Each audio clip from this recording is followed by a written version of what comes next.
दोस्तों आज मैं बात करने वाला हूं हमारे नाभि के बारे में, क्योंकि ज़्यादातर लोग आईबीएस से परेशान हैं। उन्हें पता नहीं है कि आईबीएस किस वजह से हो रहा है, किस वजह से वो दर दर भटक रहे हैं, कई सालों तक दवाइयाँ खा रहे हैं। डॉक्टर के पास जाते हैं तो डॉक्टर्स उनको बोलता है ये ब्रेन की बीमारी है, ये दिमाग की बीमारी है, तुम दिमाग पे ज़्यादा ले लिए हो, स्ट्रेस लिया होगा, ठीक है, या आपने कुछ बाहर से खाया पिया होगा, जंक फूड खाया होगा, इसके वजह से हो गया। लेकिन नाभि के बारे में आपको डॉक्टर्स नहीं बताते हैं। क्यों? क्योंकि नाभि के बारे में मेडिकल साइंस में कोई जिक्र नहीं किया गया है, इसीलिए इंसान दर दर भटकता है, लाखों रुपए बर्बाद कर देता है और आईबीएस ठीक नहीं हो पाता है। नाभि का जो इम्पोर्टेंस है वो हम समझते हैं। दोस्तों जब भी हम माँ के पेट में होते हैं, सबसे पहला जो विकास की शुरुआत होती है वो हमारी नाभि से होती है।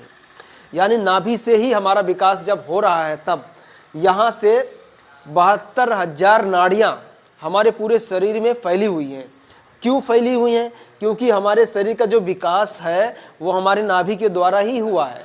सबसे पहले नाभि का जब विकास होगा तो वहाँ से जब नाड़ियाँ बाहर की तरफ फैलेंगी, साइड में जाएंगी, ऊपर नीचे पूरे शरीर में फैलेंगी, तब जो विकास हुआ वो हमारी नाभि के द्वारा ही हमारे शरीर का विकास हुआ। ठीक है, तो हमारे शरीर का अगर विकास हुआ, हम इतने बड़े हो गए, हमारा शरीर इतना बड़ा हो गया, ठीक है, तो हमारे नाभि का महत्व क्यों नहीं है? हमारे पैदा होने के बाद भी हमारे नाभि का महत्व उतना ही है जितना हमें नाभि, हम पेट के अंदर थे, हमें विकास हुआ हमारा, ठीक है, उतना ही पैदा होने के बावजूद हमारे नाभि का विकास है। क्यों? क्योंकि जब कोई भी भोजन हमारे अंदर जाता है तब सबसे पहला जो सिग्नल है, जो माइक्रो नर्व्स हैं, सूक्ष्म नाड़ियां हैं 72,000, वो हमारे नाभि पे ही संदेश भेजती हैं। ठीक है, यहाँ से ही पूरे शरीर का संचालन होता है। ठीक है, जब यहाँ पर संदेश आएगा कि भाई भोजन हमारे अंदर कुछ आया है, इसको पचाना शुरू करो, तभी हमारे ब्रेन तक वो सिग्नल पहुँचता है। फिर वो हमारे ग्लैंड्स को एक्टिव करता है कि भाई चल, अब ये भोजन हमारे शरीर में आ गया है, इसको पचाने के लिए जो जो केमिकल, जो जो एंजाइम की ज़रूरत है उसको तू बना भेज। ठीक है, तो हमारा लीवर एक्टिव होता है, पेट एक्टिव होता है, हमारा पैनक्रियाज एक्टिव हो जाता है, गॉल ब्लैडर एक्टिव हो जाता है। और अगर नाभि हमारी खिसक गई तब क्या होता है उसके बारे में आपको बात करता हूँ। दोस्तों जब भी हमारी नाभि खिसकेगी तो उसके जो लक्षण आपको दिखाई देते हैं, क्या होता है कि सबसे पहला जो लक्षण है कि आपके नाभि के अपर लेफ्ट में, नाभि से थोड़ा सा लेफ्ट में ऊपर की तरफ आपको इस तरह से धड़कन आपको महसूस होने लग जाएगी। सबसे पहला जो लक्षण है वो यही है। उसके बाद आपको घबराहट शुरू हो जाएगी, यानी कि आप बैठे हो, आपको अंदर से एकदम घबराहट जैसा महसूस होने लगेगा कि क्या हुआ है, और एसिडिटी होने लग जाएगी। धीरे धीरे आपको ब्लोटिंग होगा, कॉन्स्टिपेशन भी होगा। ठीक है, खाना खाने के बावजूद भी आपको पेट में अनकंफर्ट बना रहना शुरू हो जाएगा। ठीक है, तो इसके जो लक्षण हैं वो धीरे धीरे क्या होंगे, आपका मूड स्विंग होगा। ठीक है, सुबह में आप खुश रहोगे, शाम को दुखी हो जाओगे, इस तरह का भी लक्षण रहेगा।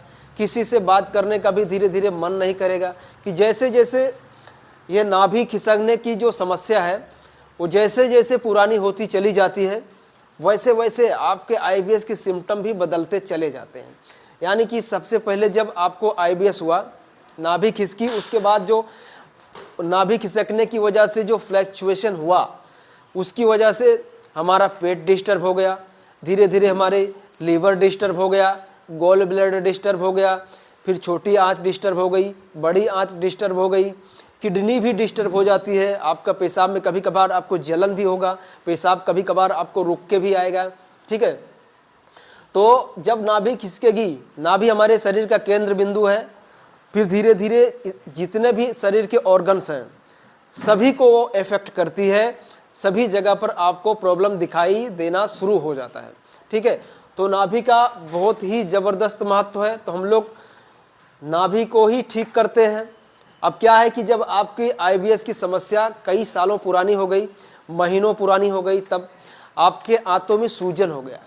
अब सूजन को ठीक करना ये कोई इतनी जल्दी हो नहीं जाता कि भाई हमने आपको दवाई दे दिया और दवाई खाया, ठीक हो गया। अब रही बात आपका दवाई से ठीक क्यों नहीं होता, वो मैं बताता हूँ। देखिए, आपकी नाभि खिसकी हुई है, दवाई आप जितना दिन खाओगे उतना दिन आपको आराम लगेगा। आराम भी नहीं लगता है, सिर्फ आपका पेट साफ होता है, ठीक है। आराम तो नहीं लगता है लेकिन पेट साफ होगा। अब वही उसमें क्या है कि डॉक्टर्स आपको एंग्जाइटी के टैबलेट दे देते हैं, तो आपको लगेगा कि मूड स्विंग नहीं हो रहा है, घबराहट नहीं हो रहा है, बेचैनी नहीं हो रहा है। धीरे धीरे ये आपके नींद को भी इफेक्ट करती है, आपको नींद भी आना कम होने लगता है, ठीक है। तो डॉक्टर्स जो साइकेट्रिक है वो आपको नींद की भी गोलियां उसमें देता है, तो आपको नींद आने लगेगी। लेकिन हमें जो फोकस करना चाहिए वो क्या है, हमारी नाभि। अब नाभि जब तक आपकी सेंटर में नहीं आएगी, दुनिया का कोई भी डॉक्टर आपका आईबीएस ठीक ही नहीं कर पाएगा, समझ लीजिए। और जब तक आपके आंतों की सूजन पूरी तरह जाएगी नहीं, तब तक दुनिया का कोई भी इंसान, कोई भी वैद्य, कोई भी न्यूरोथेरेपी, नेचुरोपैथी, कोई भी इंसान आपकी नाभि भी सेट नहीं कर पाएगा, समझ गए। अब जब नाभि आपकी सेट होती है तब आपका पेट भी अच्छे से साफ होने लगेगा।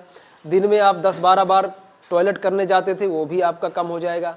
या आप 2 दिन के बाद टॉयलेट करने जाते थे, वो भी आपका कम हो जाएगा, ठीक है। यानी कि जब तक नाभि आपकी सेट नहीं होती है तब तक आपका आईबीएस समझ लो कि ठीक नहीं होने वाला है, आंतों की सूजन ठीक नहीं होने वाली है। तो वही है, सबसे पहले न्यूरोथेरेपी में क्या, आंतों की सूजन को ठीक करेंगे, नाभि को भी सेट करेंगे। अब अंदर के जो ग्लैंड्स हमारे फ्लैक्चुएट कर रहे हैं, यानी जो पैनक्रियाज, स्टमक के अंदर HCl कम हो जाएगा, तो खाने के बाद आपका पेट फूलने लगता है, डकारें आने लगती हैं, आपको भूख लगना कम हो जाता है, बाइल जूस आपका गॉल ब्लैडर कम रिलीज करता है, तो क्या होगा, कॉन्स्टिपेशन आपका बढ़ जाता है। तो जब तक न्यूरोथेरेपी में हम लोग उसी सारे ग्लैंड्स को एक्टिव करते हैं, समझ लीजिए, गॉल ब्लैडर को भी एक्टिव करेंगे, लीवर को भी एक्टिव करते हैं, पेट का भी पॉइंट दबाते हैं, छोटी आंत का भी पॉइंट प्रेस करते हैं, बड़ी आंत के भी सभी पॉइंट्स को एक्टिव करते हैं, किडनी के पॉइंट्स को भी देते हैं। अब ब्लड अगर एसिडिक हो गया है तो एसिड का भी पॉइंट आपको देना पड़ेगा, तभी जो है सारे ग्लैंड्स को एक्टिव करने के बाद, यानी सभी ग्लैंड्स में ब्लड सर्कुलेशन बढ़ाना, उसको दोबारा एक्टिव करना कि भाई बाइल जूस कम बना रहा था, दोबारा वापस चालू कर। पैनक्रियाज को बोलेंगे भाई तू पैनक्रियाटिक जूस जो कम बना रही है तू उसको बढ़ा, फिर उस पैनक्रियाज के पॉइंट्स को प्रेस करते हैं। तो जब तक सारे ग्लैंड्स को एक्टिव करने के साथ साथ आंतों की सूजन को ठीक करते हैं, यानी कि हम ऐसे डायरेक्टली ऐसा सोचें कि सूजन कम करने वाली कोई दवाई ले लें तब हमारा आंतों का सूजन ठीक हो जाए, बिल्कुल नहीं होने वाला है। क्यों? क्योंकि अंदर के आपके जितने भी ऑर्गन काम करने चाहिए थे वो उस तरह से कर नहीं रहे हैं। तो हम लोग सभी ऑर्गन्स को एक्टिव करके साथ साथ आपकी आंतों की सूजन ठीक होती है। ऐसा नहीं है कि आप दवाई खाओगे आपका सूजन ठीक हो जाएगा, ठीक है, ऐसा कुछ भी है नहीं। और सिर्फ अगर आपको सूजन कम करने का कोई फॉर्मूला दे रहा है या सिर्फ आपको नाभि सेट कर रहा है तो भी नाभि अपनी जगह पर नहीं आएगी। सुबह में नाभि आप सेट करवाएंगे, शाम को हट जाएगी। तो ये सारी चीज़ें हमें समझने की ज़रूरत है कि आईबीएस जो है किस वजह से हो रहा है। दोस्तों, अब मैं थोड़ा बात करता हूँ कि नाभि खिसकता क्यों है। बहुत लोगों के दिमाग में कन्फ्यूजन अभी भी है कि नाभि हमारी खिसक क्यों जाती है। तो सबसे पहला जो कारण है वो है हम छोटी उम्र में मास्टरबेशन करते हैं, यानी हस्तमैथुन करेंगे, तो उसकी वजह से हमारा लोअर एब्डोमेन कमज़ोर होगा। उसके बाद जैसे लोअर एब्डोमेन आपका कमज़ोर हो गया, फिर हम थोड़ा भी वजन अगर लिफ्ट करेंगे, उठाएंगे, तो हमारी नाभि खिसकने का चांस बढ़ जाता है। दूसरा, हम कई बार जिम जाते हैं, जिम में अगर आप वेट लिफ्ट कर रहे हैं, आपने अपने नाभि के ऊपर बेल्ट नहीं लगाया हुआ है, तो भी आपको आईबीएस होगा, नाभि खिसकेगी, ठीक है। और अगर आप खेत में कोई काम कर रहे हैं या कोई सामान, आपका काम ही ऐसा है कि कोई बोझा आपको उठाना पड़ रहा है, सामान आपको इधर से उधर शिफ्ट करना पड़ता है, कुछ ऐसा आप काम करते हैं लॉजिस्टिक में, तो वो उसमें भी आपको चांस बनता है कि आपकी नाभि खिसकेगी। और कन्फ्यूजन आपको यही होता है कि नाभि आपकी नीचे की तरफ है या ऊपर की तरफ है, आपको लूज मोशन है या डायरिया या कॉन्स्टिपेशन है। तो पहले भी आपको मैंने बताया कि आपकी नाभि जब ऊपर की तरफ खिसकेगी तभी आपको कॉन्स्टिपेशन होगा, मूड स्विंग होगा, घबराहट होगा, बेचैनी होगी, नींद की समस्या होगी, पेट फूलेगा, भूख नहीं लगेगी। ये सारी समस्या आपको नाभि ऊपर की तरफ जाने पर होती है। अब नीचे जब होता है तब हमारी नाभि तुरंत सेट हो जाती है, क्योंकि कई बार हम टॉयलेट जा रहे होते हैं तब हम तुरंत किसी वैद्य के पास जाकर सेट करवा लेते हैं, तुरंत सेट हो जाती है और समस्या का हल हो जाता है। लेकिन जब ऊपर की तरफ खिसकेगी तो आपको पता ही नहीं चलेगा, आपको एसिडिटी होगी, धीरे धीरे कॉन्स्टिपेशन होगा, ब्लोटिंग होगा, तो आपको लगेगा कि हमने कुछ बाहर से खा लिया होगा, हम बाहर खाते रहते हैं तो उसके वजह से कुछ ना कुछ आया होगा, इसी के वजह से हमें एसिडिटी हो रही है, कॉन्स्टिपेशन हो रहा है, ये हो रहा है।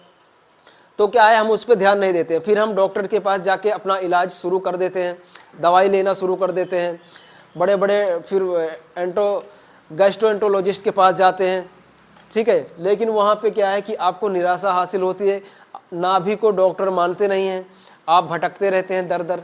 तो कहने का मतलब है कि सबसे पहले आप अगर IBS बता दिया है, आपको पेट की भी समस्या कई सालों से है, तो आप सबसे पहले अपनी नाभि चेक करो। नाभि के थोड़ा सा ऊपर लेफ्ट में अंदर से इस तरह से धड़कन हो रही है या नहीं हो रही है। अगर हो रही है तो समझो कि आपकी नाभि ऊपर की तरफ खिसकी हुई है, ठीक है। इसको कोई भी डॉक्टर ठीक नहीं कर पाएगा, ठीक है। आप कितनी भी दवाई खा लो, कहीं भी भटक लो, कितने भी पैसे बर्बाद कर लो, जब तक आपके आंतों की सूजन और नाभि सेट नहीं होगी तब तक आपका IBS ठीक नहीं होगा। कितने भी साइकेट्रिक को दिखा लो, होम्योपैथी करा लो, आयुर्वेदिक चूर्ण खा लो, एलोपैथी के दवाइयाँ खा लो, नहीं होने वाला है, ठीक है। तो हमें क्या करना है, आपको सबसे पहले नाभि सेट करनी है, नाभि को चेक करना है, आके आपको समय निकाल कर यहाँ पे इलाज कराना है। इलाज जब तक नहीं कराएंगे तब तक आपकी समस्या का हल होगा नहीं, ठीक है। और यहाँ पर अगर आप आते हैं तो आपको धीरज रखना पड़ेगा, क्योंकि ये समस्या जो है कॉन्स्टिपेशन वाली, लूज मोशन वाली, नले वाली, इतनी जल्दी ना आई है ना इतनी जल्दी जाती है। फिर भी हम कोशिश यही करते हैं कि भैया 1 महीने में 2 टाइम ट्रीटमेंट देते हैं, हर दिन 2 टाइम ट्रीटमेंट देते हैं। लगभग 1 घंटे सवा घंटे का ट्रीटमेंट होता है, बहुत ही ज़बरदस्त ट्रीटमेंट भी देते हैं कि भाई बंदा 1 महीने के अंदर ठीक होना चाहिए। काफ़ी लोग ठीक हो जाते हैं, काफ़ी लोग 1 से 1.5 महीना या 2 महीने भी ट्रीटमेंट लेकर खुद को ठीक करके जाते हैं, ठीक है। तो आपको भी अब घबराने की ज़रूरत नहीं है, कन्फ्यूज